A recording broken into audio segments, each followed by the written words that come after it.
Por ello se escoge a las personas más jóvenes para que defiendan las cosechas de los malos. Inca, Garcilaso de la Vega y el Cantarito de Lluvia. En los comentarios reales del Inca Garcilaso de la Vega encontramos un texto sobre el origen de la lluvia en dos versiones, en prosa y en verso, que toma de Blas Valera. Vamos a leer la parte traducida al español. Como hermosa doncella, dice, aqueste tu hermano en tu cantarillo lo está quebrantando y de aquesta causa truena y relampaguea. También caen rayos. Tú, real doncella, tus muy lindas aguas nos darás lloviendo. También a las veces granizarnos has, llevarás a sí mismo al hacedor del mundo, el Dios que le anima, el gran Huiracocha, para que este oficio ya te colocaron y te dieron alma. Muestra aquí la dualidad del origen de la lluvia, hermano, hermana. En el texto es el cantarito de la hermana el que asume rol simbólico, ya que tiene contenida el agua como una represa o cocha, laguna, que a romperse esparce la lluvia, pero como ocurre con las divinidades andinas, siempre es dual, ya que pueden concentrar la generosidad o el castigo. Así en este cantarito está la lluvia, que es buena, que permite humedecer a la tierra, germinar a las plantas, crear y criar la vida, pero también alberga al granizo, a la nieve. Estos últimos son para castigar, porque queman las plantas, destruyen los sembríos como un mal ladrón, ya que el granizo y la helada roban el sustento. Este cántaro que rompe el hermano, que derrama la lluvia, se vuelve a llenar con la Vía Láctea que en la concepción andina tenemos, en la constelación de la llama, quien baja a beber el agua del mar, como se relata en Dioses y Hombres de Huarochirí. Esto permite mantener el equilibrio entre las aguas, ya que si no se bebe el agua que lleva al cielo, esta se inundaría. Por ello existe un uso regulado a llevar el agua al cielo para que luego vuelva a bajar a la tierra. Y en la tierra tienda al Hatuncocha, al gran lago, al océano, para que desde allí vuelva a subir. En el texto también existe una jerarquía de divinidades. Aquí menciona dos divinidades: a Pachacama, la deidad tectónica de la costa, al ser que anima y se anima, un hacedor de mundos, y la otra divinidad es Huiracocha, quien tiene dentro de sus capacidades crear. Por ello es quien la crea y coloca allí a la hermana para que cumpla la función de administrar la lluvia y el granizo. De esta forma imparte bendición y sanción. Ahora vamos a pasar a los poemas. Estos serían los que están recogidos en las crónicas. Y ahora vamos a ver cómo se sigue representando estos cantos rituales en la poesía quechua y aymara contemporánea. Los cantos rituales que se recogieron en las crónicas coloniales mantienen una continuidad en la representación de la poesía quechua y aymara contemporánea. En este sentido, consideramos que existe una poesía ritual porque en ella se junta el rito, el acto contextual y el ritual, que son las secuencias en las que se integra los reconocimientos a las divinidades. Por ejemplo, las súplicas para que aparezca la lluvia, las lagunas divinas y el cuidado de la sequía. Para ello elegiremos un poema aymara, además un quechua y un canto quechua, donde advertimos la representación de estos rituales. Lluvia, ritual aymara para llamar a la lluvia. Existen tiempos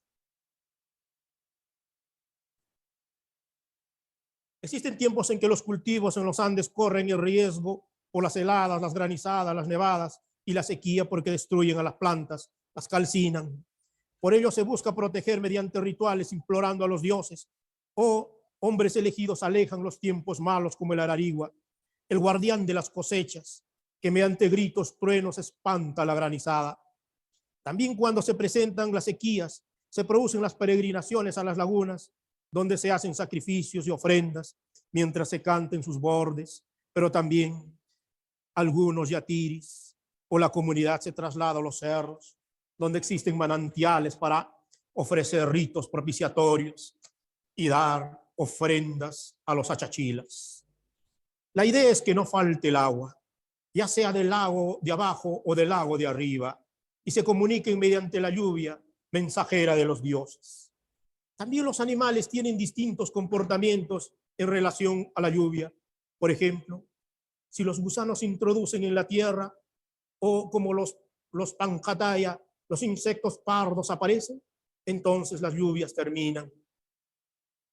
Pero también se pueden saber si hay un año lluvioso observando la altura de los nidos de los pájaros en las lagunas, porque miren cuánto subirán sus aguas cuando se escucha el aparearse de los hornos. Así los animales cumplen diversas funciones en el desarrollo de la vida agrícola, que es fundamental para el jaqueruna, el hombre andino. A todo este comportamiento de los animales se le denomina señaleros. En el poema que proponemos encontramos un corazón fuerte, libre y generoso de un animalito. Con ternura conmovedora puede guerrear por la vida, como la ranita, esa hilla, fuerza espiritual que convoca las lluvias.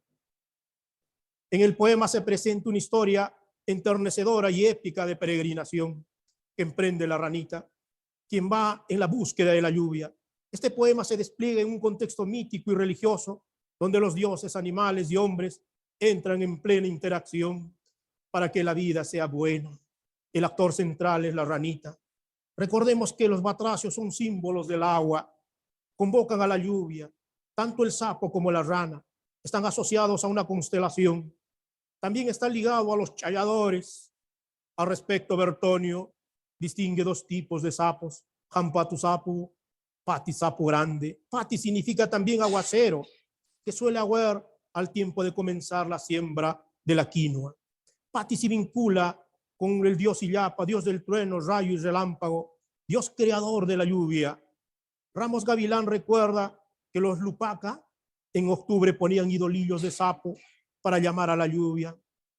Usaban poner, dice Ramos Gavilán, poner sobre las peñas unos idolillos de sapo y otros animales inmundos, creyendo que con aquesta ceremonia alcanzaban el agua que tanto deseaban.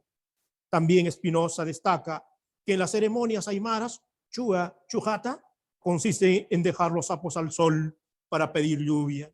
Con respecto a la rana, Carrión Charco sostiene que en el Antisuyo es la región a la que imaginariamente se le asocia con el lugar de donde provenían las lluvias.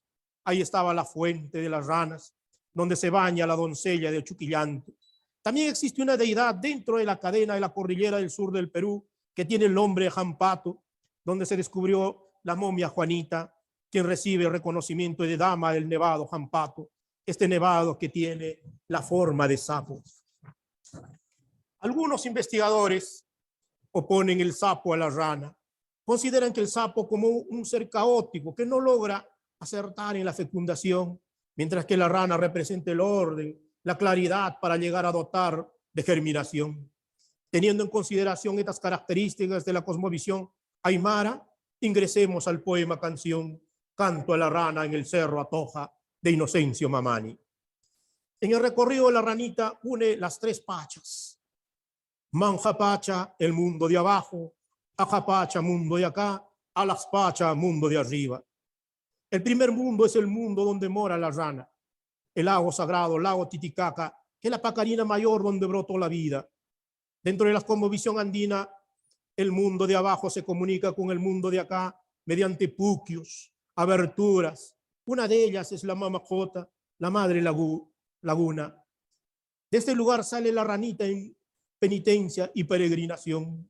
Yo, la rana María, he salido del lago sagrado, he salido en mi balsita de totora con ramito de plata. Más adelante nos dirá, de rodillas he salido, que la posición de reverencia, pero también de sacrificio, porque nos induce a imaginar que salió de rodillas del lago que hizo el peregrinaje de rodillas, y cuando está en la cumbre del Apu Atoja, está lista para iniciar su ritual. También estaría de rodillas. Esto intensifica el sacrificio, pero también da cuenta de la importancia del pedido que formulará que retorne la lluvia. La rana María sube al Cerro Atoja, que es un centro de la religiosidad andina puneña, ya que los hombres suben al Apu Atoja para hacer rituales y asegurar la abundancia. Piden a los dioses andinos que se reproduzcan los animales y las plantas y así puedan vivir felices. Desde tiempos muy antiguos se desarrollaba esta peregrinación. Solo en casos de extrema sequía se reclama por el rito de hacer llover y empieza la peregrinación, como relata Harry Chopik. quien participó en una de estas ceremonias. Cito: alrededor del mediodía el grupo regresó del lago, desembarcó y trepó por el sendero que sale del pueblo de Chucuito al altar del padre Atoja. El mago y su ayudante llevaban las vasijas con las ranas. Los músicos los acompañaban hasta la cumbre, así como numerosos vecinos. Todos iban cantando la canción de la rana. Fueron casi todos los habitantes del pueblo que no dejaron de cantar.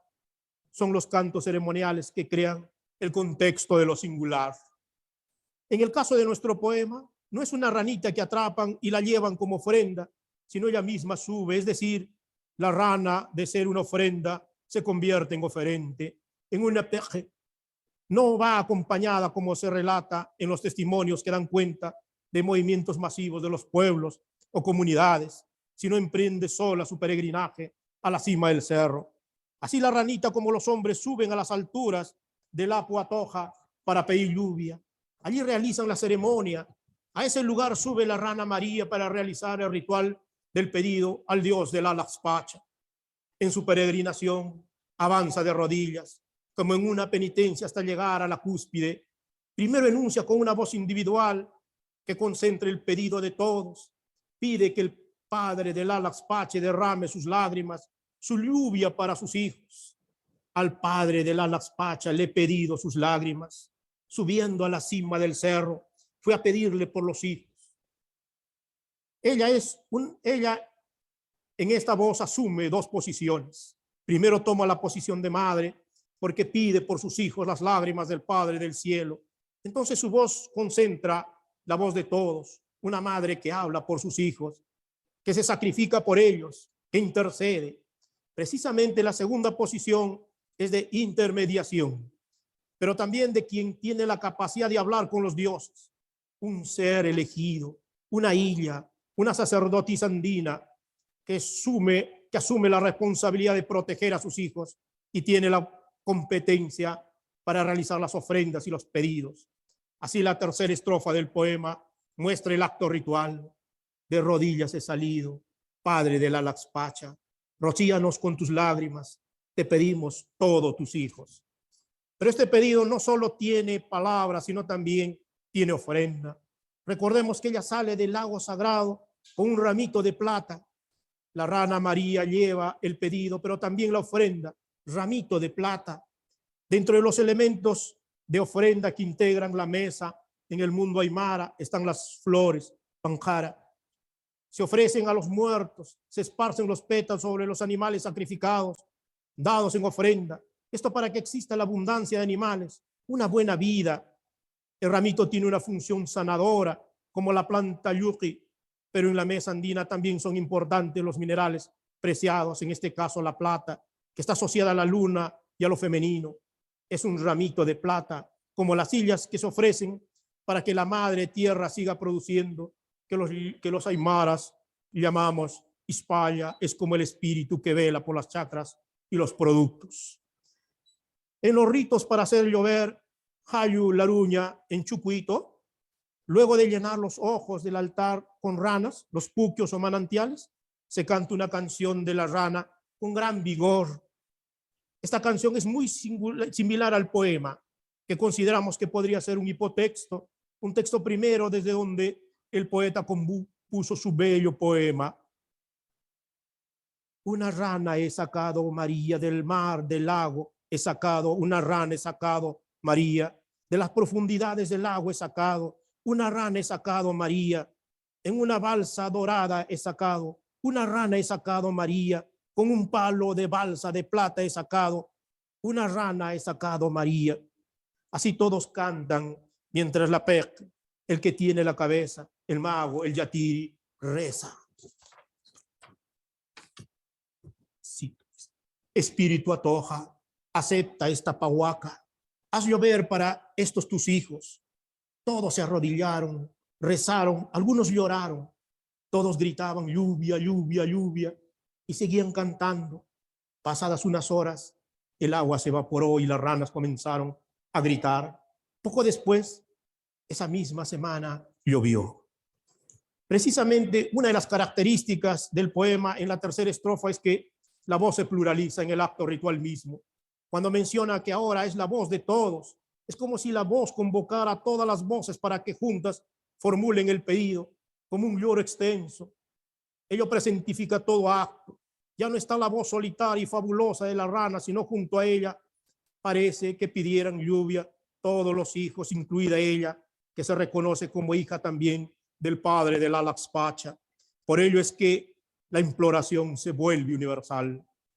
El Cerro Atoja, con sus mesas de piedra, con ojos de agua, se constituye en el espacio mediador entre el cielo de abajo y el cielo de arriba, el lago de abajo y el lago de arriba. Entonces es el Achachila, el Apu, en este caso el Apu Atoja.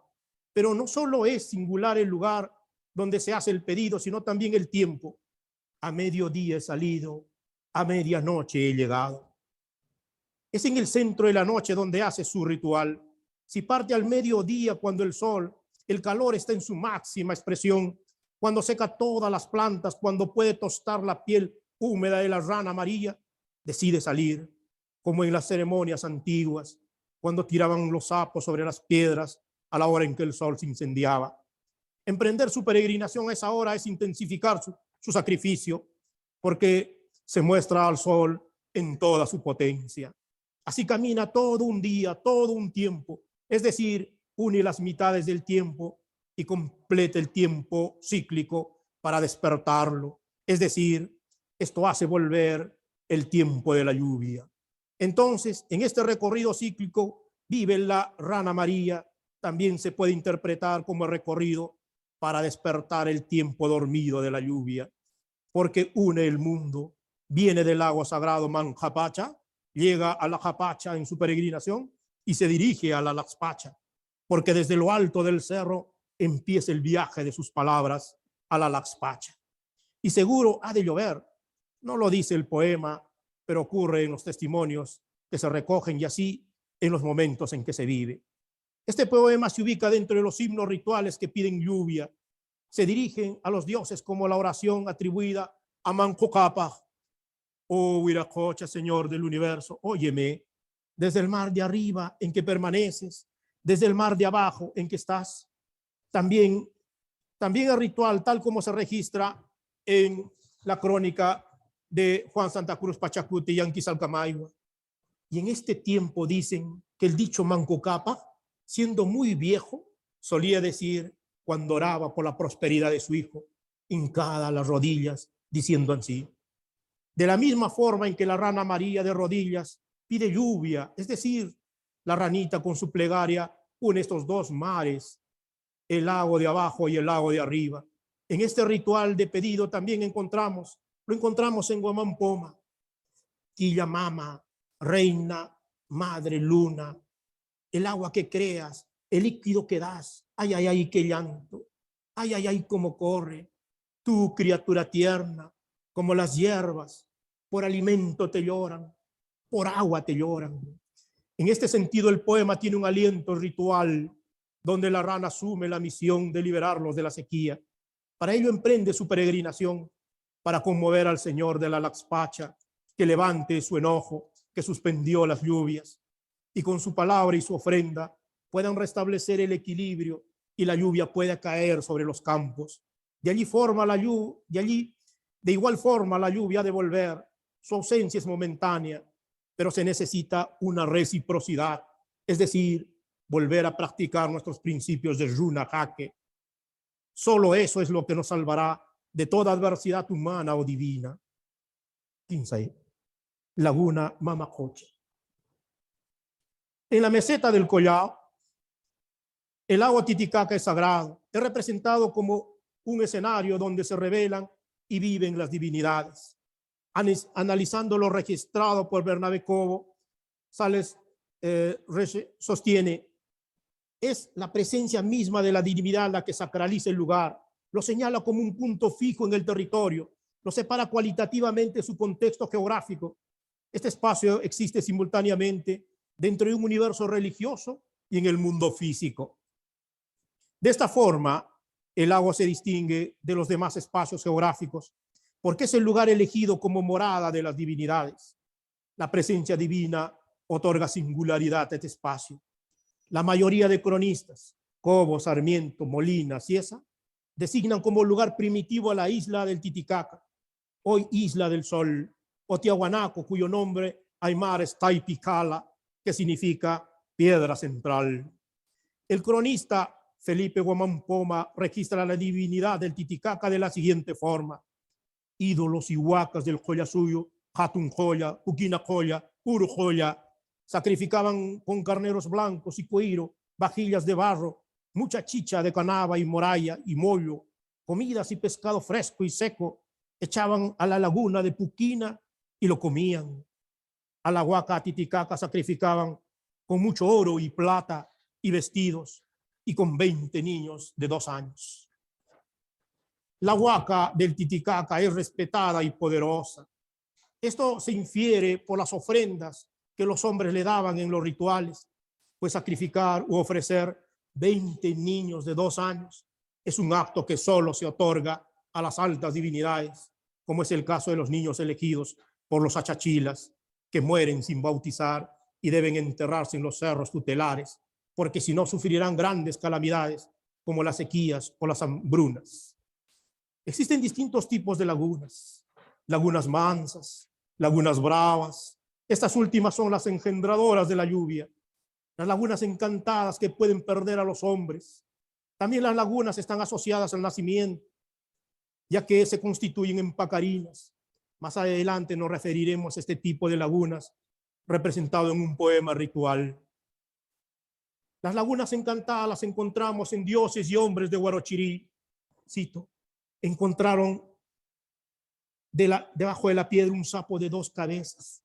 El sapo voló hacia Laguna H, que había en una quebrada. Dicen que hasta ahora allí vive, en un manantial, y cuando algún hombre llega hasta sus orillas, ña diciendo, lo desaparece, o pronunciando la misma palabra, lo enloquece. Esas son las lagunas encantadas. El poema quechua que trata esta condición divina con mayor profundidad es Mamacocha, de Quilhuaraca, el poeta mítico quechua cusqueño alabado por José María Arguedas.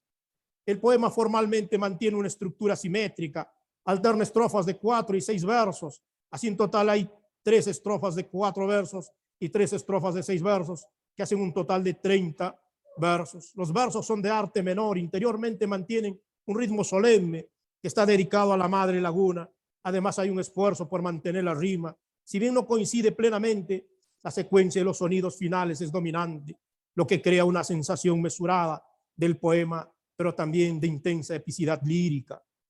En la primera estrofa presenta un yo poético comprometido con lo que se representa. En el primer verso propone el carácter divino de su destinatario. Titicaca, Mamacocha. Titicaca, madre laguna. De esta forma lo ubica dentro de las divinidades femeninas mayores del mundo andino: Pachamama, madre tierra; Mamaquilla, madre luna.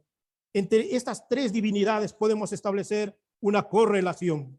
Mamaquilla, la madre luna, corresponde al Hanampacha, mundo de arriba. Pachamama se ubica en el Caipacha, en el mundo de acá. La Mamacocha, Mamacuta en Aymara, se ubica en el mundo de abajo, porque ese submundo se comunica a través de oberturas, de manantiales y lagunas. Este poeta acredita en varios versos el carácter divino de esta laguna por el lugar de su procedencia de sus aguas, por la divinidad que la ha creado, por los mitos que ocurren en sus aguas. Precisamente en el segundo verso se establecerá esta correlación entre el mundo de arriba y el mundo de abajo, a través de la conexión de 2 mundos: Hanampacha, Huajaini, Xispiumiña.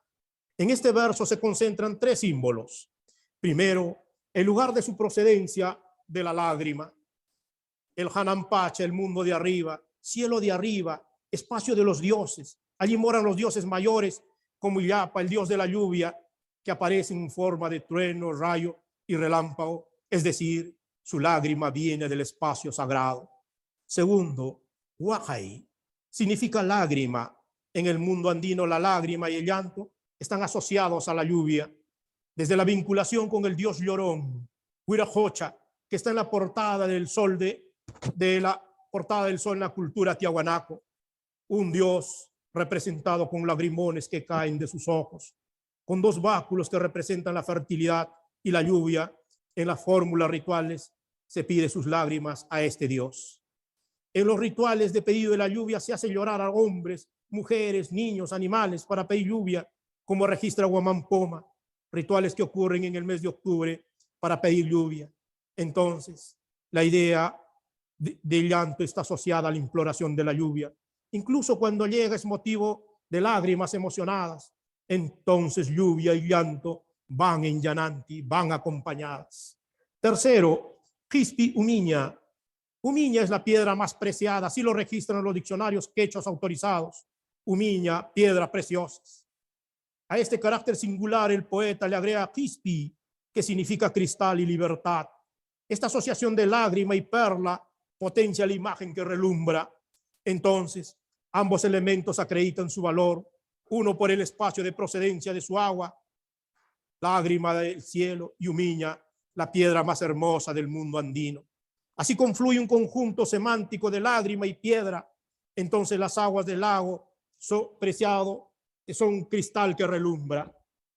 Esta caracterización se complementa con los primeros versos de la última estrofa. Ancha suman hatun kocha pachakamahmi churar hasunki. El primer verso reitera el carácter divino de la Mamacocha, hermosa y gran laguna. En este caso hay dos intensificadores, uno para los valores espirituales, ancha, y otro para los elementos físicos, hatun, profundidad y altura espiritual. Así construyen una imagen de máxima potencia en las coordenadas de intensidad y extensidad. El segundo verso da cuenta del origen divino de la madre laguna, porque quien la pone allí es Pachacama, el que anima y se anima, el hacedor del mundo. Este último dato confirma el carácter divino de la Mamacocha, porque ella ahora será capaz de administrar la vida, es decir, que la singularidad viene por los rasgos observables, lo cual es una característica de todas las huacas.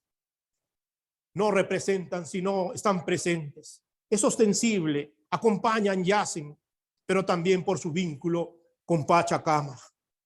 Puesta allí, la madre laguna cumple dos funciones, una activa y otra pasiva. Primero es fuente de vida, causa ipukiu canaiquipa, un manantial de vida, lo que se denomina en quechua como pacarina. Lugar de nacimiento, palabra que está presente en el poema en el segundo verso de la penúltima estrofa. Una pacarina siempre la fuente de vida de un pueblo. Esta puede ser un puque, una cueva, una laguna. En este caso, el lago Titicaca es visto como la pacarina mayor del mundo andino, el origen de la vida. Precisamente en esta segunda estrofa relata el origen mítico de la vida, el origen de los incas, mito que se encuentra registrado en las crónicas y que se concentra en 4 versos. Titicaca mamacocha yupaychas pacarina, ukuikipi kamakurhan mancocapac mamaujulio. Precisamente uno de los mitos más populares del origen de los incas es el mito de Manco Cápac y Mama Oglio, la pareja mítica que registra el inca Garcilaso de la Vega y que da cuenta de que salieron del lago Titicaca y que caminaron hasta encontrar un lugar donde se hundiera su barreta de oro. Esta se sembró en el Cusco y así fundó el pueblo. Los nombres de la pareja mítica son también simbólicos, porque Manco es cimiento, es base, y Cápac es poderoso, es decir, un poderoso cimiento, sobre el cual se creará el Tahuantinsuyo, mama, madre, pero signada por su poder genésico. Oglia, abrazar, empollar, calentar en los senos. De esta forma conforman cimiento y crecimiento de la vida. En tanto, Pacarina es el lugar de donde sale la pareja andina. Entonces, en ella se concentran dos significados míticos. Primero, ser Pacarina, lugar de nacimiento, y segundo, alude a la memoria del relato mítico del origen de los incas. Esta divinidad está puesta allí para ser venerada por todos los hombres y dioses andinos. Así el enunciador menciona Kusisunjo Kawaikui Piñawin Juntata Causa Inita Waitan Sumaxuni no Ikibi. En sus aguas la vida flota, navega, viaja. La actitud de veneración está representada por la forma en que la contempla, con todos sus ojos, con la plenitud de su corazón. Pero no solo se queda en la contemplación, sino que también es territorio donde la vida se puede dar con lozanía, es espacio propicio.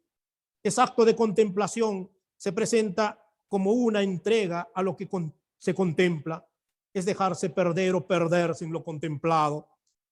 Allí las dimensiones de existencia, como el tiempo y el lugar, se suspenden, porque todo se va en la contemplación. Este es el momento de plenitud religiosa, cuando se produce la levedad en sus aguas, la vida discurre segura por la divinidad. Por ello, no se logra, pero ello no se logra por algo predeterminado, sino por la intensa reciprocidad de los sentimientos y respetos. Informa también el enunciador que ha sido puesta por Pachacama para todos los dioses. Inti Quillahmana, Muchanampa, Tisimuyo, Yupay, Champa, Huiñaipa, Huiñaipi, Guatapi. Precisamente los dioses andinos no la dejarán desamparada. Así los presenta siguiendo un orden temporal. En la mañana el Tata Inti, al mediodía el Apu y en la noche el rayo Illapa.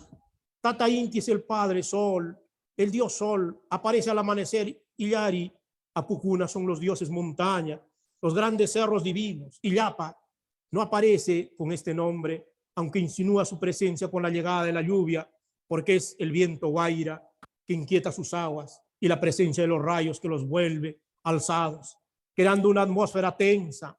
En este campo semántico convoca la idea de Illapa, dios de la lluvia y de la guerra.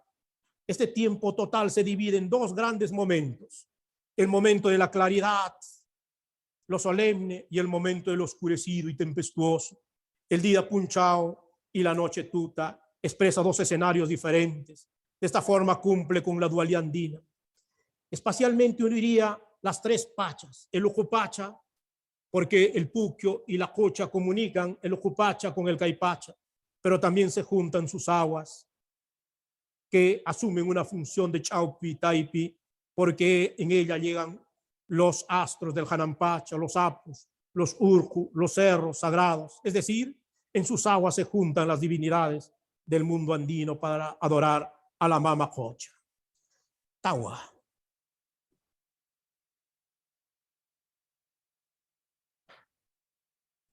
Yarka Haspi, limpieza de la sequía. La limpieza de la sequía o canales que conducen al agua también fue una práctica ritual muy antigua. En Dioses y Hombres de Guarochirí encontramos registrados estos rituales. Voy a hacer una cita extensa de este libro que se escribió para hacer el mal, pero se hizo el bien.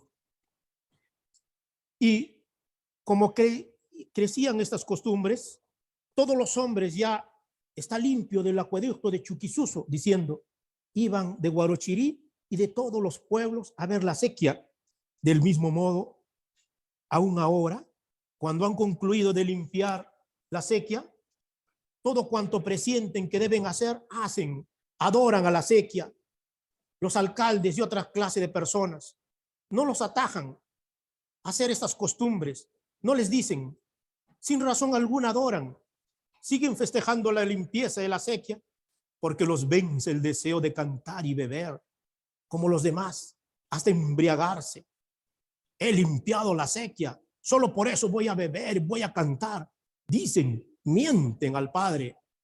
Y esto de hacer lo hacen los hombres de todas partes, pero algunos, cuando tienen un buen sacerdote, lo olvidan, y otros adoran y beben a escondidas. Así, de este modo, viven hasta hoy. Así está escrito en Dioses y Hombres de Guarochirí. Este ritual de la limpieza de la sequía también fue afectado por la extirpación de las idolatrías, ya que lo consideraban como el momento en que adoraban a la mujer demonio Chuquisusu, quien hizo posible que tuvieran agua. Por ello se convirtió en huaca. Así, adorando a la sequía, reconocían la vigencia de su poder. Los hombres de entonces, para mantener vivo el culto a sus dioses, elaboraba una serie de estrategias. Por ejemplo, la simulación. Por ello que el narrador reconoce que ellos no están tomando o danzando porque han cumplido solo con el trabajo de la limpieza del acueducto, sino porque ese beber y cantar y danzar y embriagarse se está ejecutando el ritual de adoración a la sequía. Por ello es que cuando tenían un buen padre estirpador, ellos lo olvidaban. Esto por la fuerte represión que ejercía, pero en otros casos mienten y se ocultan y sobreviven. En la interpretación de los cantos contemporáneos también se presenta el ritual de la limpieza, de la sequía, porque es el momento en que la tierra es fecundada. La fiesta del Yar HaHaspí tiene que ver con el acto de la fecundación propiamente dicho. El agua de la sequía, como fuerza masculina, entra a la tierra y la fecunda. En este canto, el que voy a comentarles, es Yaku Raimi. Hay una convocatoria para que las plantas y animales ayuden a llamar al agua. En principio encontramos es un video el que comento, el video, dos personas mayores, que son quienes lideran tanto a las mujeres como a los hombres. En ellos debemos destacar el trabajo de la memoria, porque es gracias a su recuerdo que se ejecutan los actos. El hombre mayor, Machuruna, es quien llama a todos a la limpieza de la sequía. Orienta cómo debe realizarse esta limpieza. Vengan para acá, señores, vamos a trabajar bonito nuestra sequía. Trabajar bonito significa trabajar con placer, armonía, pensando en el bien común, en aquello que servirá a todos los seres, hijos de la Pachamama. Esta actividad es llevada con un acto de alegría. El padre es quien toma la delantera porque es cuyana. Por ello va primero, es el puntero y se mantiene vigilante. Además, él tiene un palo en la mano que simboliza una vara, que sería el bastón de poder, el guarayo, el que tiene el poder de la memoria y el saber que ha logrado con los años. Es quien sabe cómo debe desarrollarse las acciones. Por ello hay respeto. En este orden sigue la secuencia que existen entre las divinidades y las personas mayores. Así en el orden mítico, quien enseña es el Padre Sol Tata Inti, al primer Inca, Zapa Inca, Manco Cápac, quien a su vez enseñará a los hombres para que estos sepan organizar y cumplir sus funciones. De la misma forma, la madre Luna, Mama Quilla, será la madre, la gran maestra que enseñará a Mama Ojulio. Ella a su vez impartirá su saber a las mujeres. En la secuencia ritual y la canción, el Padre Mayor vuelve a intervenir cuando anuncia la llegada del agua. Yaku yaku yo kaitaña hamuchkan, yaku yaku hamuchkan, Antonio, yaku yaku, yaku yaku kaitaña hamuchkan, yaku. Agua, agua, ya está llegando, agua, agua, agua, agua ya está viniendo. Así como anunció el momento del inicio de las actividades, ahora es el encargado de anunciar la llegada del agua. Es un canto de triunfo, de alegría, que celebra la presencia del agua. Él da cumplimiento a esta actividad en concreto, ya que remueven las piedras y la maleza para que corra libre el caudal del agua. Y está en efecto, baja rápida, acompañada de cantos y gritos de alegría. Paralelamente se da la ejecución del canto. Este es liderado por la mamita mayor. Dentro de la canción se presentan varios tópicos. La presencia de las plantas. Makillay, duraznoyay, yarkapatapin sayakuskanki, yarkapatapin guiñarishkanki, makillay manzanoyay, awayaykita, kayagkukuskay, yakuchayata, tumaykunaiki. Mi árbol sagrado, durazno mío, que estás parado al borde de la sequía, que estás creciendo al borde de la sequía. Mi árbol sagrado, manzano mío, anda llamando tu agua para que tomes el agüita. La idea de comunidad en el mundo andino compromete a todos los seres que existen. Por ello, cuando la comunidad se encuentra en peligro, todos deben defenderla. En este caso describe la acción de las plantas, el durazno y el manzano que viven en el borde del río. Hay una calificación como árbol sagrado, es decir, es elevado a la condición divina. A él le pide que invoque al agua. Entonces, en este acto ritual, las plantas también entran en plegaria. Quien ordena es la mamita mayor, quien puede hablar con las plantas sagradas, orientar su hacer. Hay un elemento afectivo, agüita, para que tome, para que sobreviva. Obviamente, si sobreviven los árboles, hay flor y fruto, hay vida para todos. Entonces el árbol representa la sobrevivencia de la comunidad porque se parte de un sentir colectivo. Nadie bebe agüita solo para él. También interviene el Sihuarquinti, el picaflor, que actúa como un mensajero. Sihuarquinti chaya, cachacamuscay, huirta, huirta, guata, masca. El picaflor que mandé de huerta en huerta está buscando flores. La flor es uno de los elementos de más agrado de las divinidades. Esto en las ofrendas.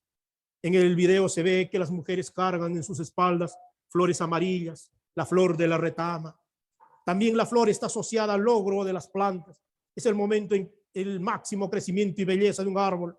Por ello es el picaflor quien ha sido enviado en la búsqueda de la flor, quien también contribuye con la reproducción de las plantas.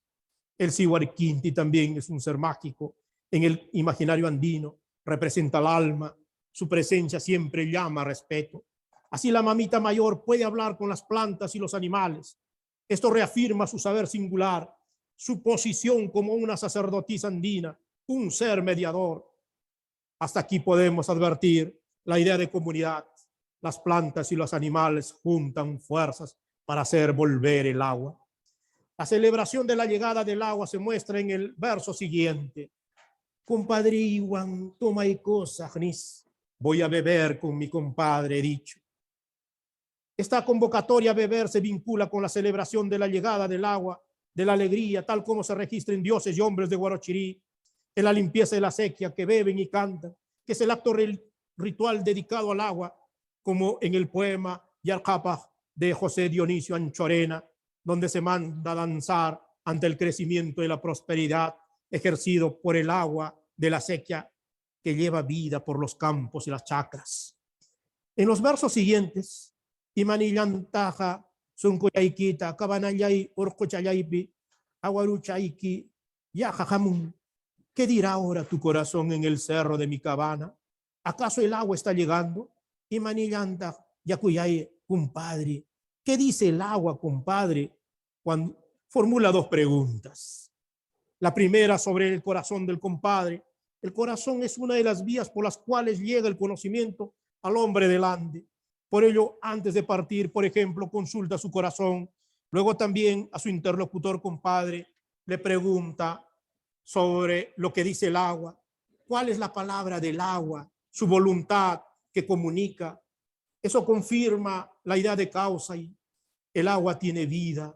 También señala dos referentes espaciales. El cerro, que también es un espacio sagrado, es el dios montaña, Cabana, su pueblo. Entonces hay una indagación sobre el saber, y si está llegando el agua, es porque hay presentimiento, mujay, de que así será. En los versos siguientes se advierte una convocatoria más, completa a los compadres. Comadrilla y caipe guajasum, ven comadre a llorar conmigo. Siquia patapi taquicoscanchi. Estamos cantando al borde de la sequía, así como las plantas crecen al borde de la sequía y que allí piden agua. De la misma forma ellos son con llanto, con canto, piden y celebran la llegada del agua. Es más, ya señala que llegó, ya pueden ver, aquí está papá, aquí está mamá, están frente a ella. Entonces la canción ahora pide respeto y cariño. Cuando ya ha llegado el agua, se debe mostrar una actitud solemne. Aguaru chaiquita sumajillataya, cariña y kusu sumajchayata. Esta agüita hay que cuidarla bonito, hay que acariciarla bonito. Es un bien preciado, por ello tienen que cuidar y querer. Hay un llamado a respeto porque traerla ha significado todo un esfuerzo colectivo, pero grato, ya que se ha trabajado bonito, se ha trabajado de corazón como pidió el Taita. Por ello es que han logrado su llegada. Has conseguido que nos alegremos. En este verso parece ya orientar el pedido al agua misma. Ella ha logrado que se alegren. Su llegada disuelve todo dolor. Entonces el ritual ha sido firme, pues el agua está con ellos, porque logra que se alegren, es lograr la vida. Un comentario aparte surge con el canto del coro, que si bien al inicio empieza con la mamita cantora, guayayayay, guayayayay, tiene diversas funciones. Primero cumple la función de enlace en la secuencia de los cantos. En cuanto a lo fonológico, se expresa para que el canto sea más agudo. Se dice que es como una aguja que atraviesa con su filo las rocas duras y supera las distancias más largas. Por ello desciende al corazón finamente. A nivel semántico, hace referencia a que las personas tienen carencia, viven la ausencia y la necesidad, y mediante ello expresan su estado de desamparo. Por ello, el coro de mujeres acompaña como un tejido o enlazando escenas secuenciales. Se siente como un hilo de agua que serpentea, supera dificultades y amarra. Cada vez que la mamita detiene su canto, ellas hacen brotar su canto coral agudo, ya en el llamado del agua o cuando llega a los corazones desbordantes de emociones. Finalmente, debemos decir, amigos, amigas, que los cantos rituales andinos antiguos dedicados al agua registrados en las crónicas coloniales muestran una continuidad en la representación ritual de la poesía quechua y aymara contemporánea. En estas composiciones líricas se encuentran las secuencias mínimas del rito, motivo de la rogativa, identificación de la deidad, entrega de una ofrenda, formulación del pedido. Así existen poemas rituales dedicados al pedido de la lluvia, a la celebración de la madre, laguna, mamajocha, a la limpieza de la sequía, yarjajaspi. La falta del principio de reciprocidad crea el desequilibrio, la crisis. Una de estas es la ausencia de la lluvia. Para resolver esta carencia, se tiene que restablecer la correspondencia entre hombres y dioses, entre ellos mismos, creando un tejido de sentimientos y fuerzas. De esta forma se logra una buena vida, sumas camaña, sumas causa. También hay una afirmación de la idea de comunidad. Todos somos comunidad, ya que la carencia la padecemos todos. Por ello, juntos buscan resolverla. Comprometen en el acto ritual a las plantas, animales, hombres, mujeres, de todas las edades y condiciones. Se unen en un aino. Todos necesitamos de todos para hacer una súplica común que remueve corazones, que todo lo vive, causa. Muchas gracias.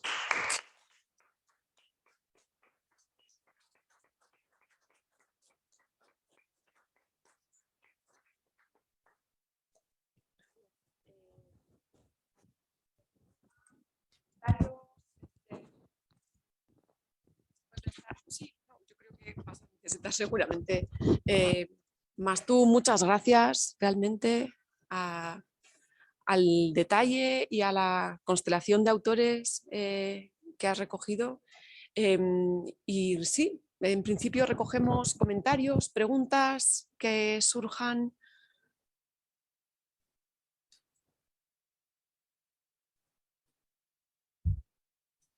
A mí me surgen varios comentarios. Me ha gustado mucho la presentación. Hay entiendo, un salto importante y quería un poco saber un poco más de dónde viene todo este archivo que has desplegado, sobre todo cuando hablas de la poesía o la lírica contemporánea quechua y aymara.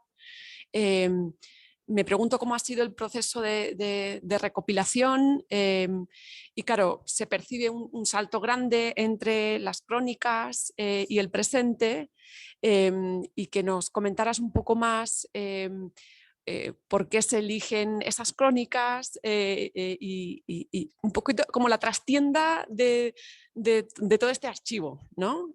Tanto cómo se recoge el archivo actual como la elección particular, ¿no?, de realizar este puente con las crónicas. Muy agradecidos por la pregunta, por el comentario. En principio, siempre me gustaría agradecer lo que me hayan permitido comentar esta investigación, presentarles a ustedes. Actualmente estoy desarrollando esta investigación en distintos niveles. Primero lo hice en las crónicas, después lo hemos hecho en las canciones, quechuas y aymaras, después en la poesía, y actualmente estamos en la compilación de la poesía viva contemporánea que se está dando en las comunidades. Hace un mes estábamos en una comunidad de las comunidades altas de Andahuaylas, es la tierra de Arguedas, es la Sierra Alta, es 4.500 metros más o menos de altura, donde están las lagunas, ¿no? Y fuimos a este lugar, podríamos haber ido a otros lugares, ¿no? Pero fuimos a este lugar porque ahí nos dieron unos datos muy importantes. Fue un dato muy conmovedor y yo tenía que ir, ¿no? Uno de nuestros miembros de mi grupo de investigación, yo dije un grupo de investigación que se llama Esandino, nos había dicho de que había una escuela de niñitos intercultural quechua que estaba criando sapitos y criaba sapitos y criaban ranitas. Entonces, ¿pero por qué? Entonces me llamó la atención todo esto. Entonces decidí viajar porque era sorprendente. Este era un acto de tremenda ternura. Lo que ocurrió era de que, miren, es de alta, su colegio debe estar en por lo menos unos 3.800, su escuelita, y ellos viven más en la altura. Y ellos han visto de que los sapitos están muriendo por la contaminación, los puquios desechan basura, invaden los animales, ya no hay respeto a ello. Incluso hay otros animales como los cuchis, los chanchos, se comen, dicen. Todo ello, entonces los niñitos habían dicho de que eso está haciendo que se aleje la lluvia, eso está haciendo de que está alterando todo esto. Entonces su profesor con estos niñitos de una comunidad que se llama Churrubamba, hicieron en su escuelita una poza y empezaron a traer huevitos desde la altura, desde sus puquios, y los sembraron. Y después, también en el Perú, no sé si por acá también, las ranas las tienen y los utilizan como alimento, ¿no? En los jugos lo ponen. Entonces, el profesor había visto esto y también les había contado a los niños. Entonces, los niños también dijo, eso también hay que salvar.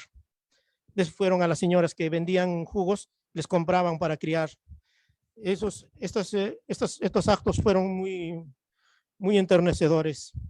Entonces, cuando hemos sido varios, con otros amigos también, hemos visto todos los niños, cómo ellos crían su alimento de la ranita, cómo crían sus lombrices en la tierra, cómo le hacen su caminito, cómo cuidan, cómo sueñan también con sus lagunas, están cuidando de que no se mueran sus sapitos. Y hay varios momentos que recuerdo de todo esto. Por ejemplo, hay un niñito de que contó a su maestro de que había soñado de que los terroristas habían asaltado a su zapario, a sus sapitos. Era mucha sensibilidad para su cuidado, ¿no? Mucho cuidado que tenían ellos. También cuidaba que las aves no se los comieran. Y porque yo estaba ahí contemplando el zapario y vi que hubo una paloma, se paró sobre él y le avisé a los niños. Y ellos me dijeron, no, está lavando su carita, no, ese no come. Sabe qué paloma come y qué paloma no come. Pero ¿para qué están criando esto? Digo, ¿y acá qué van a hacer después? Lo vamos a devolver a su sitio. Vamos a limpiar y cuidar. O sea, van a criarlos acá y los van a volver a situar. Los van a volver. Él nos va a avisar si siguen contaminando o no. Él nos va a avisar si sigue llamando, ¿no? ¿Y para qué además crían estos sapitos? ¿no? Para que tempranito se levanten y den besos y llamen a la lluvia. Los sapitos dan besos a la lluvia y llaman, ¿no? Para que haya lluvia. Actualmente en el Perú estamos atravesando una sequía muy fuerte, y dentro de ese contexto es que hay este tipo de cantos. Ese día que fui, tenía un objetivo también de compilación de cantos, ¿no? De las mamitas, así como el que he analizado. Y las mamitas cantoras iban a cantar, pero no sé qué pasaría. Llegó también una autoridad política. Ellas se enteraron y se fueron. Obviamente que para mí era un momento muy triste, porque yo tenía ese objetivo, escucharlas y registrar su canto. Y hablé con el profesor, hablamos con todos, que no. Después pasó un tiempito y nos dijo, ¿y por qué? ¿Qué pasó con las mamitas? Se han ido a sus casas porque dice que su canto, si cantan, es como si lo homenajearan a esa autoridad que se olvidó de ellos. Fue una respuesta muy intensa, ¿no? Una respuesta muy intensa. Entonces eso me obliga a volver, me compromete a volver, pero también me reafirma en la condición en la que debemos de trabajar. Entonces hay esa idea que ha hecho. Y para el caso de las compilaciones de los cantos, de varios cancioneros, ¿no? Eso ya lo tengo registrado en corpus, en un corpus, donde he trabajado varias divinidades. La divinidad, por ejemplo, que no he tocado el día de hoy, que es la divinidad de la parcha, la caída del agua, las cataratas. Es una parcha, es una mama parcha, que ahí ponen los instrumentos, los músicos, para que esos sonidos, ese ritmo ingrese a sus instrumentos y después esos ritmos, esos cantos, esos sonidos los puedan llevar por los pueblos. Eso es un acto ritual que practicamos, ¿no? Eso es de la mamaparcha. También del mayu, del río, del padre río, que es otro corpus también de poemas que tengo, que hemos hecho, que estamos desarrollando, que tampoco lo hemos tocado el día de hoy. Ríos bravos como el Yaguar Mayo, que simboliza momentos de gran rebeldía, de gran fuerza, ¿no? Entonces, así como ello, hay varias divinidades, o la propia lluvia como divinidad, ¿no? La forma en que se llama la lluvia y se canta la lluvia. Entonces, por allí van estas exploraciones que tenemos y hemos elegido estas dos crónicas forma con una orientación más didáctica para poder acercarlos, ¿no? Solo Dioses y Hombres de Guarochiri implicaría un trabajo más largo. Hay bastantes lagunas allí en Dioses y Hombres de Guarochiri, ¿no? Donde dan cuenta, por ejemplo, el dios Kulkikiri, que de pronto camina bajo la tierra y a veces aparece una laguna, ¿no? Por donde aparece una laguna. Hay varias formas en que se puede seguir organizando todo este corpus sobre las divinidades y está en marcha la investigación. Tiene siempre el objetivo de valorar nuestra cosmovisión y nuestras formas de sentir, de pensar, que lo seguimos practicando, lo seguimos teniendo y lo seguimos padeciendo con estas. Bueno, hay varias cosas ahí testimoniales más de este trabajo, ¿no? Gracias.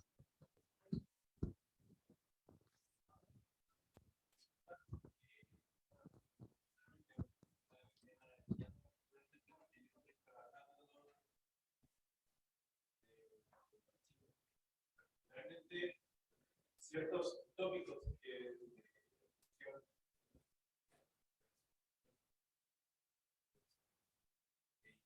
tratan, digamos, de temáticas similares a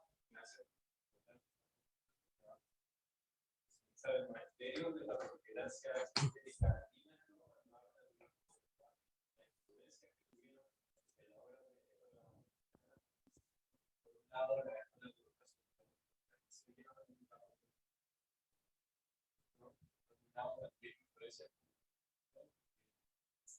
la lucha, digamos, indígena, de eso, el magisterio habla, menciona base, digamos, minera Rosa Pizarro, ¿no? Y a partir de la consideración de una lengua híbrida, ¿no? Hay una lengua híbrida que se configura dentro de, por lo menos,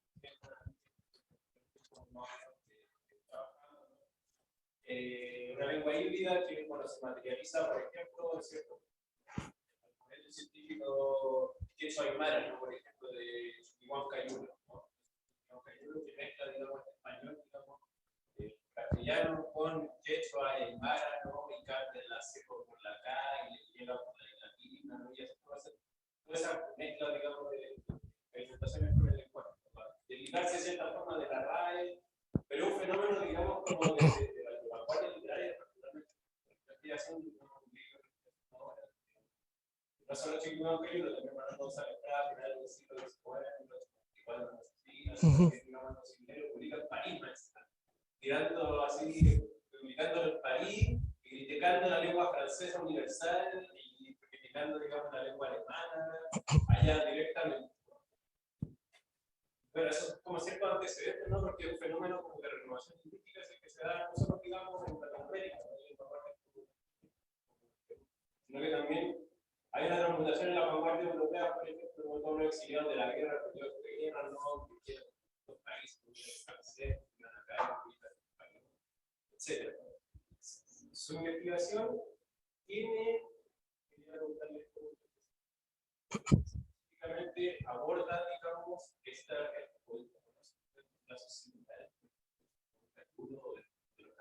esta lengua híbrida, porque aparte con Asterio, Luis Andizaga, cuando hablan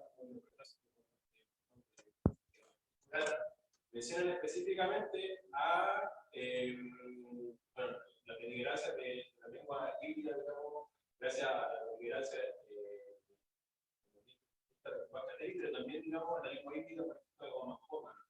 Entonces, como que esos son como los ejemplos que da la autora cuando hacen quiero buscar ese tipo, no sé, como más casos, como abordan, digamos, las sensibilidades. Gracias. Sí, hay lo que se denomina, lo que denominan el hablar carcoso, ¿no? El hablar rústico, que es el caso de Guamán Poma de Ayala, que es el caso que se ha estudiado más, ¿no? Con varios tópicos que pueden haber allí, con los silencios, con las contradicciones, las supuestas contradicciones entre los dibujos y su estilo, ¿no? Ese es uno de los proyectos mayores que son estudiados, son tratados por otros que también utilizan esa práctica, ¿no? El caso de Gamaliel Churata con el pez de oro. Uno cuando lee el pez de oro está incrustado de palabras en quechua, de palabras en aymara, y tiene al final del libro, tiene también un glosario, ¿no? Eso hace que la propia escritura sea, la propia lectura a veces sea un poco compleja, ¿no? Entonces, ese sería un proyecto, el de Gamaliel Churat, el de Guamán Poma, el de Gamaliel Churata. Esos serían dos proyectos. El otro proyecto es el proyecto que también se conoce con bastante, que se ha estudiado también, que es el de José María Arguedas, en lo que llamaba él la lucha infernal con el lenguaje, cuando dices, como un demonio feliz habla en castellano y en indio, ¿no? O sea, mezcla estos dos elementos. Y el proyecto de sistematización de estudio que ha mencionado, que es el de Francisco Chuquehuancayulo, ¿no? Que es el proyecto de una escritura en español, con grafías en español, pero que se acerque a la escritura quechua y aymara, ¿no? Y se escribió poemas, textos en prosa.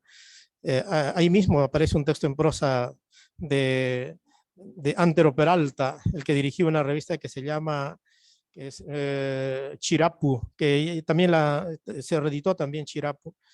Entonces, esos serían los proyectos que obviamente entran en diálogo con el proyecto de Manuel González Prada, ¿no? Esa respuesta a través de la lengua. Por eso son los proyectos visibles. Esos son los proyectos que podríamos decir más reconocidos. A nivel de escritura, existen varios proyectos. No les llamémosles proyectos, sino manifestaciones, ¿no?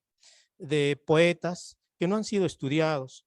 Uno de ellos, por ejemplo, es este poeta quechua que hemos trabajado, que es Quilcu Baraja. Quilcu Baraja proponía una escritura de lo peruano, ¿no? Para utilizar un poco la ubicación donde está, ¿no?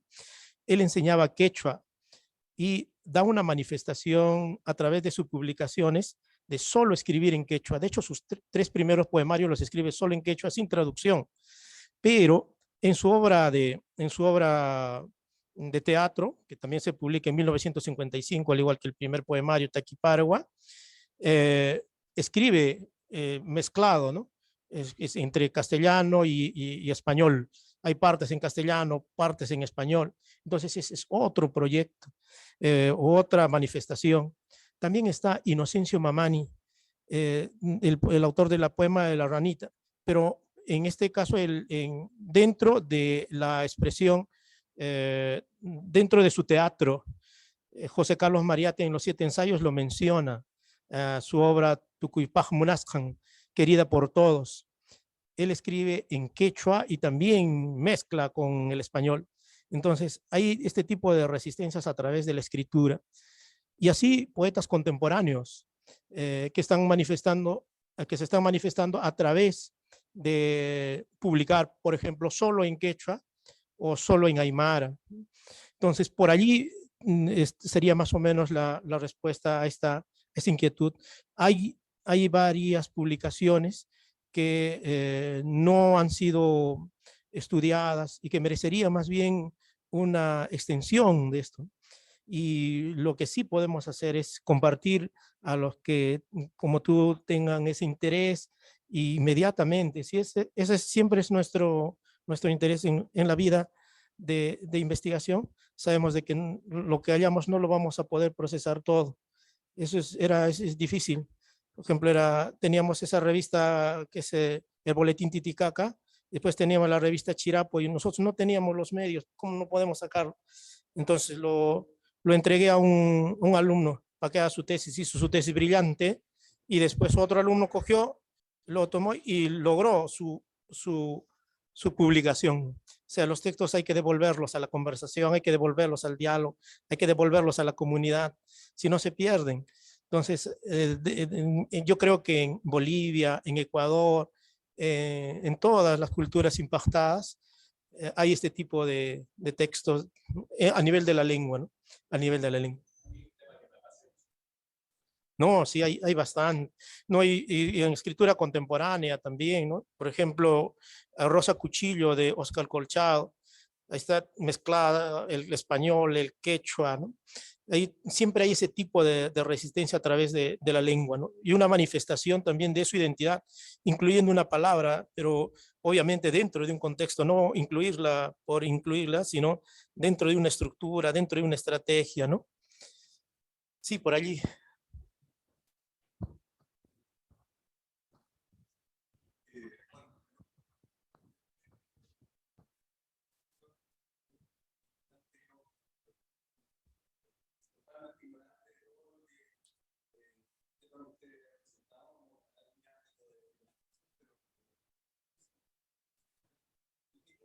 De esa ignorancia,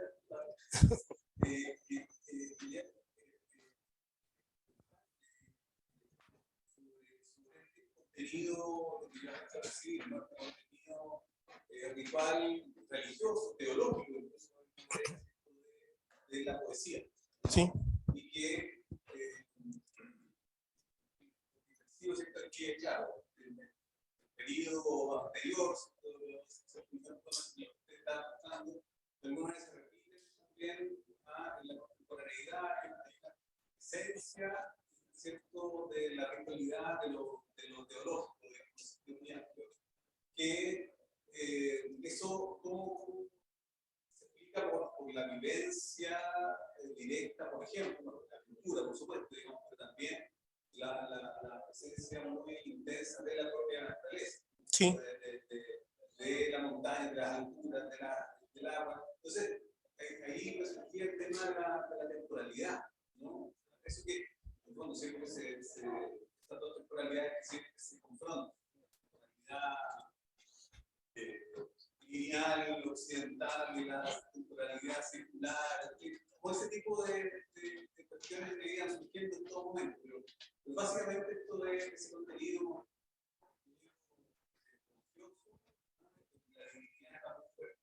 y cómo se mantiene a lo largo del tiempo esa presencia tan poderosa.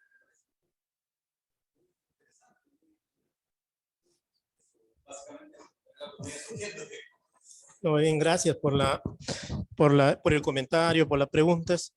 Sí, yo creo que tiene que ver por el lugar donde uno está y por la sensibilidad con que uno se acerca a ese espacio, ¿no? Eh, y las responsabilidades que asume con respecto a su entorno, a su contexto. A veces uno planta un árbol pensando en cómo se vería nuestra casa, ¿no? Pero debe pensar en que eso es la casa mundo, ¿no? Que estamos dentro de una casa mayor más grande y esa funcionalidad del árbol no es para mí, es para todos, ¿no? Entonces, ese grado de responsabilidad es lo que nosotros deberíamos de tener siempre. Y en el caso de nuestras comunidades, por ejemplo, eh, fundamentalmente trabajamos con un principio que es la idea de comunidad, y en la idea de comunidad es de que todo tiene vida, todo es causa y no. Un árbol tiene vida, una piedra tiene vida, un río tiene vida, todo lo que hay allí. Entonces, si todo tiene causa y si todo tiene vida, si se duele de todo eso, entonces nosotros deberíamos de reconocer eso, ¿no? Por ejemplo, en un relato oral que tiene que ver con la rebelión de las plantas, ¿no? Más o menos esta es la historia brevísima, ¿no? De que de pronto una noche las plantas se reúnen y ahí van las papas, el maíz, van unos arbolitos, se reúnen y hacen una asamblea las plantas. Y ellas deciden irse de ese pueblo, se van a marchar, se van en la noche. Y las razones que dan son distintas. Dice, por acá, mira, ya no me respetan, pasan sobre mí, me pisotean, pasan y yo les estorbo, me quiebran mi rama, se orinan sobre mí, me ponen basura. Entonces acá ya no hay respeto, aquí mejor nos vamos. Y se van, hacen una rebelión las plantas, ¿no? Entonces, en ese sentido, las plantas nos dan un magisterio. Hay todo un lenguaje de las plantas mismas que nos van orientando cómo hacer. Entonces, eso también nosotros lo estudiamos dentro de lo que podría ser las plantas divinas, las plantas dioses. Para nosotros tenemos varias plantas dioses, ¿no? Por ejemplo, el que le llamamos plantas illa. Una de ellas es la coca. Por ejemplo, la coca, cómo nos ayuda y las distintas funciones que cumple la coca, cómo nos ayuda a mirar, nos nutre, pero también podemos mirar nuestra suerte, podemos adivinar hacia dónde va cuando la masticamos, si vemos si estamos charchando y está dulce, está bien el tiempo, si está amarga, está mal el tiempo, entonces nos ayuda, ya nos está cuidando la mamá coca. También las papas, cuando nosotros cosechamos una papa ahora, cosechamos así nomás, miramos, pero si no tenemos ese saber, no tenemos el conocimiento, si confundimos los saberes, podemos equivocarnos. A propósito de la cita de Gamaliel Churata, él propone que hay dos tipos de personas o dos tipos de doctores. Hay un hombre letra que sería el doctor de universidad, el doctor formado, ¿no? De conocimiento. Y dice que hay otro doctor, hay el doctor parcelita. El doctor parcelita es el doctor del campo, el doctor que puede mirar los pajaritos, el doctor que puede mirar cómo está creciendo esa planta. Cuando miras un árbol y cómo está creciendo, puedes saber qué es lo que va a suceder porque el árbol está avisando, ¿no? Entonces, también el canto de los animales. Entonces, ese es el saber que durante tanto tiempo se ha desarrollado y se ha desplegado. Entonces, cuando no tenemos en cuenta esto, por ejemplo, decía una cosecha, ¿no? Cosechamos las papas y todo lo juntamos y lo guardamos, pero a veces vemos de que en esas papas hay señales. Por ejemplo, nosotros llamamos la papa illa. Hay una papita que de pronto tiene pegada otra papa, encontramos, entonces nosotros tenemos que tener mucha solemnidad porque es una planta illa. Y ahí nos está avisando la divinidad de que ha venido todo. Eso le llamamos illa. Y también ocurre lo mismo con las mazorcas de maíz.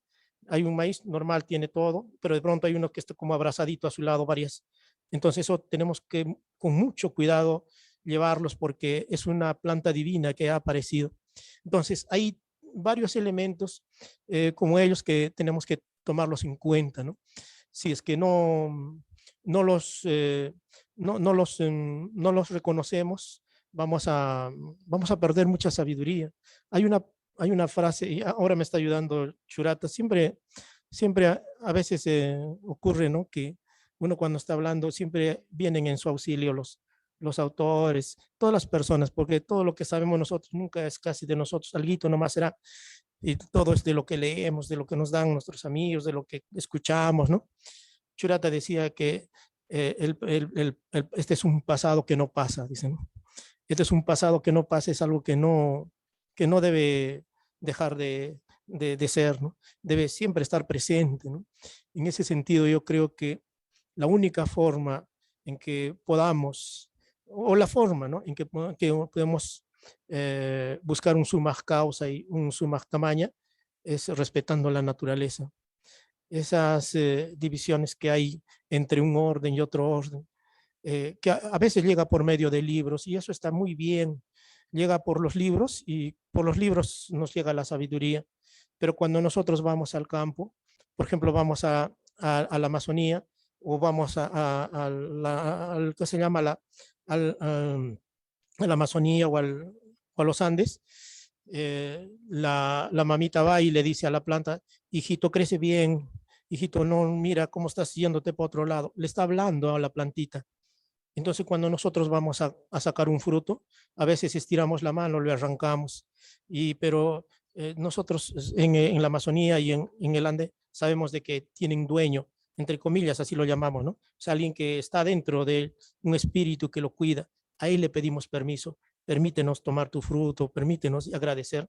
Entonces, tener en cuenta esta forma de sentir, de pensar, yo creo que cambiaría incluso la forma de los objetos. Para nosotros una lámpara, por ejemplo, una lámpara, ese es un instrumento, ¿no? Para nosotros es una compañera que nos ha ayudado a vivir. Por eso nosotros la abrazamos, lo besamos, porque es compañera. No es algo que nos ha servido, sino es algo que con ella lo hemos hecho. Entonces es un ser que también ha acompañado en el hacer. Igual es las plantas, igual son los ríos, igual es todo, realmente es otra forma. Por eso cuando analizamos esto en los poemas, en los cantos, entramos a veces en un conflicto, ¿no? Interpretativo, porque dentro de la retórica sabemos de que una planta que habla ese puede ser una personificación, pero cuando estamos leyendo en clave andina, decimos, pero ¿cómo voy a decir personificación si esto es un ser que está vivo? ¿Por qué voy a decir? Entonces, es algo que nosotros lo sentimos, ¿no? Y lo hemos leído también en libros, ¿no? En varios libros después, pero es algo que nosotros lo vivimos cotidianamente. Y cuando publicamos textos así, tratamos de adecuarlos para no lastimar nuestro corazón ni traicionarlo, pero también nos exigen publicar. Tratamos de buscar un equilibrio para no faltar a un lado y al otro, ¿no?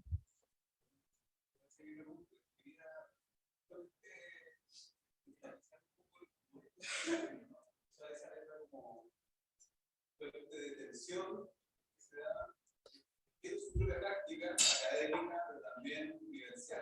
Sí. O sea, la tristeza, de alguna manera, de tener que ajustar.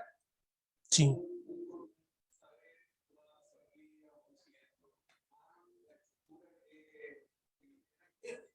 Sí.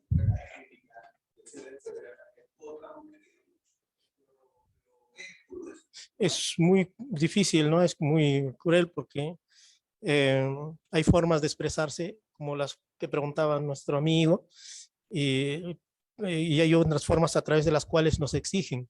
Entonces hay que ir combinando esas cosas, ¿no? Es igual como la traducción, ¿no? Hay un teórico que se llama Dolezal, ¿no? Que dice que hay transducción, o sea, que es un traslado con pérdida. Entonces siempre va a haber una pérdida. Igual va a ocurrir acá. Es una tensión muy fuerte. Y eso es lo que ha pasado siempre con las culturas. Nosotros vamos asimilando conceptos, vamos asimilando palabras, vamos asimilando escrituras, porque necesitamos batallar en el otro espacio también. Necesitamos estar en ese lugar. Entonces, pero siempre con respeto, ¿no? Por ejemplo, las categorías que he utilizado fundamentalmente son palabras que las vamos trabajando, ¿no? Que es lo que podríamos saber decir el Purunyachana, el saber salvaje, el saber bárbaro, ¿no? Pero buscamos palabras que tengan esa capacidad de alumbrar, esa capacidad de explicar, ¿no? Nosotros tenemos un teórico muy ejemplar, que es Antonio Cornejo Polar. Tal vez escucharon hablar de Antonio Cornejo Polar en un testamento intelectual, ya cuando va a fallecer. Él comenta de que hay palabras que tienen mayor proximidad, como el tinku y el pachacuti. Entonces hicimos caso a eso y nos vamos dedicando año a año a una palabrita que tenga esa capacidad, y vemos que hay eso y le damos su significado, lo aplicamos y lo publicamos, lo damos a conocer. Y vemos pues, si funciona o no, pero estamos haciendo esa batalla. Ahora, eso es largo, ¿no? Eso es largo. Eso nos llevan las culturas occidentales. Han trabajado muchísimo eso, tienen muchísimo trabajo. Miren toda la cantidad de teorías, categorías que tienen dentro de nuestro sistema. Necesitamos hacer todo ese trabajo, pero se necesita mucho esfuerzo, ¿no? Y respeto tanto para el saber de una cultura como de otra. Entonces, tener fe en nuestras palabras, ¿no? Tener fe en nuestras palabras porque están cargadas de memoria, ¿no? Hay tantas palabras que nos mueven, que nos movilizan, ¿no? Hay tantas palabras. Una palabra, por ejemplo, que es muy mencionada a propósito de Arguedas, es una palabra que Arguedas mencionó que se llama Kashkanirahmi. Según he escuchado, habla muy fuerte, ¿no? Kashkanirahmi, que a pesar de todo, que a pesar de todo lo que ha pasado, seguimos vivos. Kashkanirahmi, seguimos vivos, ¿no? Y eso implica, dentro de una explicación, ya un poco a través de la literatura, la crítica literaria latinoamericana, no hacemos un salto a Ángel Rama y vamos a ver lo que le llama la plasticidad cultural, ¿no? Entonces la plasticidad, esa capacidad de convertirse, reconvertirse para seguir existiendo, hay que buscar la forma, pero ahí estamos batallando, porque si no, perderíamos, ¿no?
De nuestro estudiante.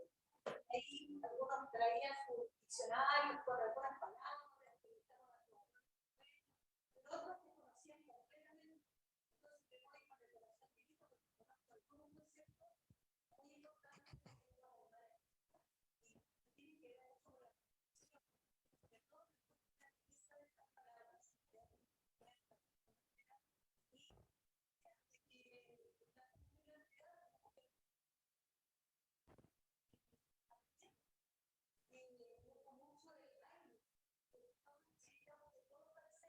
Y en ese sentido, que usted pueda compartir esto, son saberes que, como dice la señora, tienen que ver con la religiosidad, con la cosmovisión, tienen que ver con las creencias de y por lo tanto, el hecho de compartir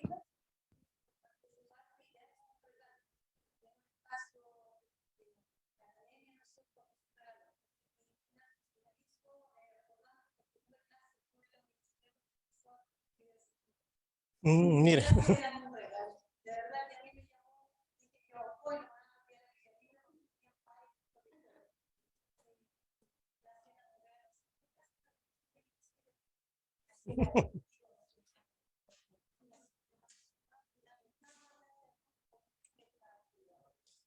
No, gracias a usted, porque, bueno, el mundo mapuche tengo varios hermanos mapuches. Hace poco en la feria del libro tuve la suerte de estar con una poeta mapuche, Roxana Miranda, y estuve con Freddy Chicancana, un poeta quechua, quechua colombiano, compartiendo una mesa. Y quien le hace el prólogo a al libro de este poeta colombiano es Elicura Chihuahua. Realmente es sorprendente ver cómo nos encontramos. Yo pienso que escarbando en nuestras raíces las vamos a encontrar abrazadas. Han mencionado un par de veces las Arguedas. Ya han dicho que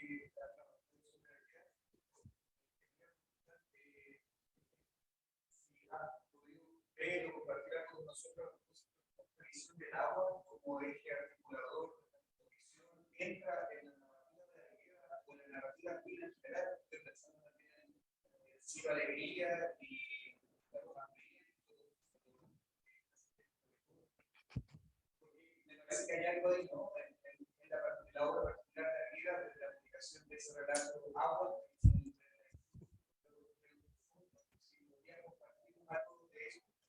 Sí, yo he trabajado más la poesía de Arguedas. Ahora estos dos, hace poco, la semana pasada, de una conferencia que está vinculada al homenaje a un danzante que es la Guanía de Rasuñiti, ¿no? Y allí podemos ver todos los elementos rituales. Yendo a tu pregunta, el agua tiene que ver mucho con las formas en que Arguedas las lleva a la narrativa.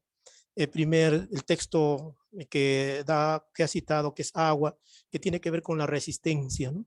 Tiene que ver con la resistencia que debe tener, con la resistencia, con la fuerza con la cual se debe defender. Voy a hacer un salto a, a, a, a Yaguar Fiesta de Sangre. En Fiesta de Sangre hay una parte que trata sobre el agua. Les quitan sus ganados, le quitan su terreno, todo le quitan. Y ellos aplican una táctica muy fuerte, muy intensa, como una especie de huelga de no hacer nada. No hacen nada, no quieren ir, porque los gamonales, los hacendados, no saben administrar el agua. Ellos no saben, entonces dice, nos pueden quitar todo, pero no nos van a quitar el agua. Ahí, ya que se lleven el agua a ver si pueden gobernar. Entonces ellos, vamos a sacar, tienen que limpiar. ¿Cómo van a limpiar? ¿Cómo van a parar este muro? No vamos a ir. Entonces no van a saber cómo limpiar la sequía, no van a saber cómo distribuir el agua. Entonces la única vez donde se ve que triunfan ellos es cuando ellos deciden hacer una lucha por el agua. Y la lucha la hacen no haciendo nada, o sea, haciendo la resistencia sin hacer nada, o sea, saliéndose de ese circuito de poder, de esa instrumentalización del poder. Ellos terminan instaurando un poder más poderoso, hasta que tuvieron que decirle, no, ya ustedes en el agua, porque ya sus plantas se estaban secando, ya sus plantas estaban viendo porque no sabían cómo conducirles.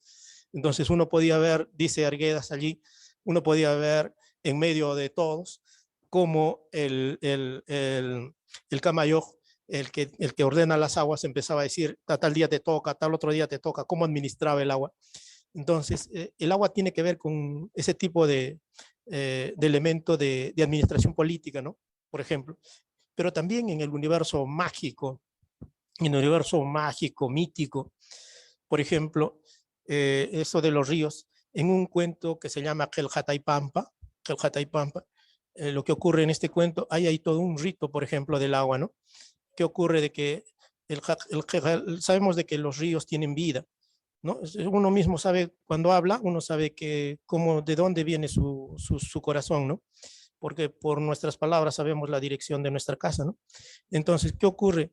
Le dice, el hombre cayó al río y se ahogó, pero cuando dice el hombre cayó al río y el río lo ahogó, quiere decir de que el río tiene vida, ¿no? Entonces, si yo voy al cuento Queljataipampa de Arguedas, en el río Queljataipampa hay dos niñitos que están cantando con sus animalitos, ahí están cantando, le cantan a un río que se llama Yanamayo. Yana es negro y Mayo es río, ¿no? Río negro.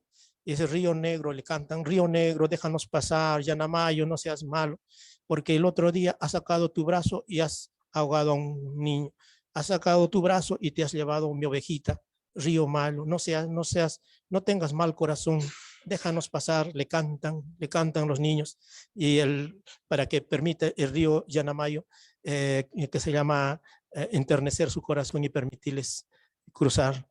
Entonces hay todo un elemento mítico también en eso.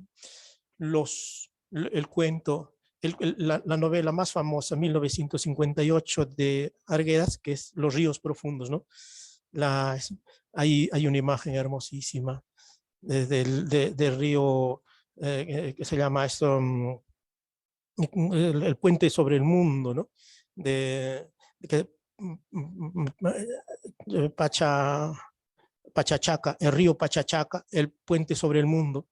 Entonces, ¿qué hay en el río Pachachaca? Ernesto, el personaje central de la novela, está herido de soledad, herido de orfandad, no está totalmente así sin ánimo, y decide ir al río, ¿no?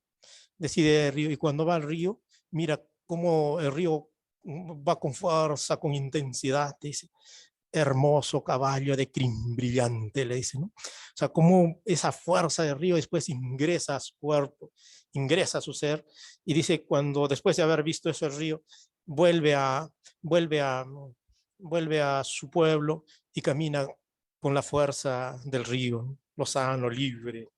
Entonces, esas son las formas en que se puede ver también el uso del agua, ¿no? O sea, cómo el agua nos permite a nosotros alimentarnos espiritualmente, ¿no? Cómo el agua también permite fortalecer nuestro espíritu, nuestra fuerza. Ahí está el otro, hay dos más que tiene que ver con el agua. Uno que tiene que ver con lo que se llama la lloglia, la lloglia o el huaico, o la lloglia, ¿qué es la lloglia? La lloglia es cuando llueve bastante y en las torrentas, las abras se juntan basuras, animalitos muertos, todo eso, ¿no? Y viene cantidad de agua y lo limpia todo, ¿no? Toda esa basura lo arrastra. Entonces se desata. Arguedas dice, ¿quién puede detener a una lloglia, ¿no? Nadie puede tener. Pero ¿para qué utiliza la lloglia, Arguedas? Esa idea de que se junte todo y limpie. Es para ver los grandes procesos de migración que vienen de nuestros hermanos del Ande, que bajan desde las alturas hacia abajo. ¿Quién puede tener esa lloglia? O sea, la potencia de esa lloglia, de agua y barro y tierra y que limpia todo, esa imagen la pasa a la potencia social que hay en las migraciones. Entonces, hay toda esta capacidad, y el otro es el Yaguar Mayo, ¿no? Que es el Yaguar Mayo, que es la fuerza que hay dentro de las luchas también sociales, así como va el río, las marchas en las calles, los desplazamientos en los pueblos, tienen la forma del Yaguar Mayo, del río de sangre, ¿no? Entonces hay todo un universo.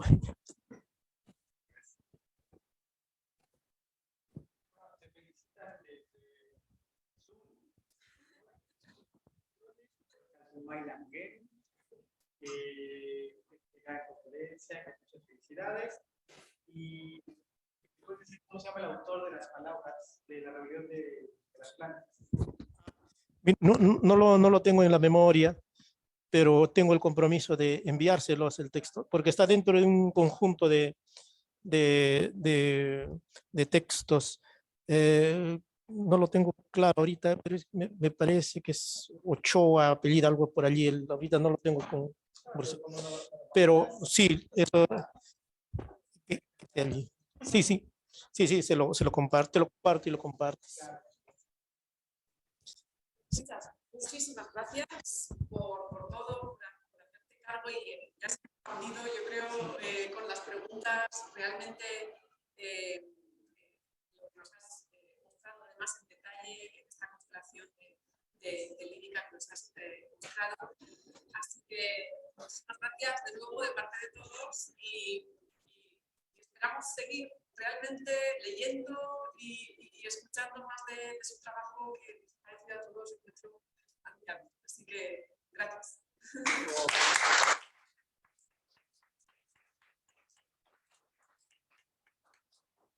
Gracias. ustedes por la oportunidad. Sabes que hay una oportunidad, es un compromiso de mi comunidad de hablar. En cualquier universidad donde voy siempre siento belleza. Y ahora más en este calor de nuestra universidad, de su instituto, de la cátedra. Hermano, gracias más bien por darme la oportunidad. Un gusto, un honor.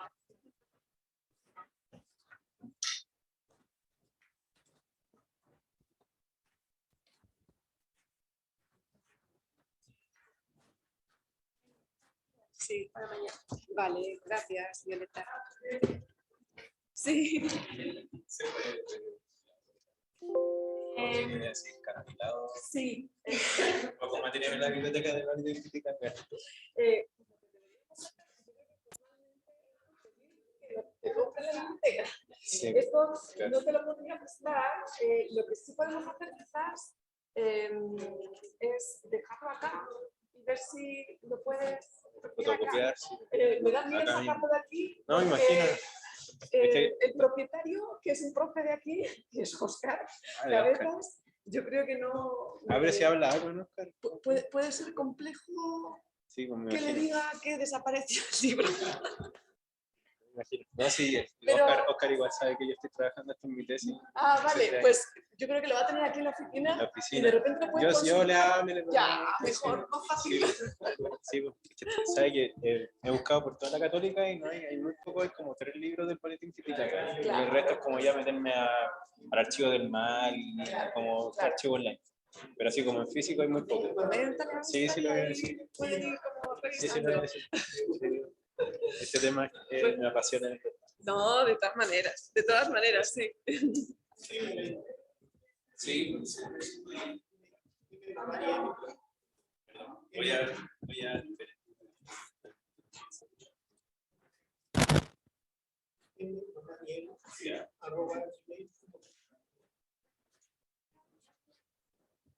@gmail.com.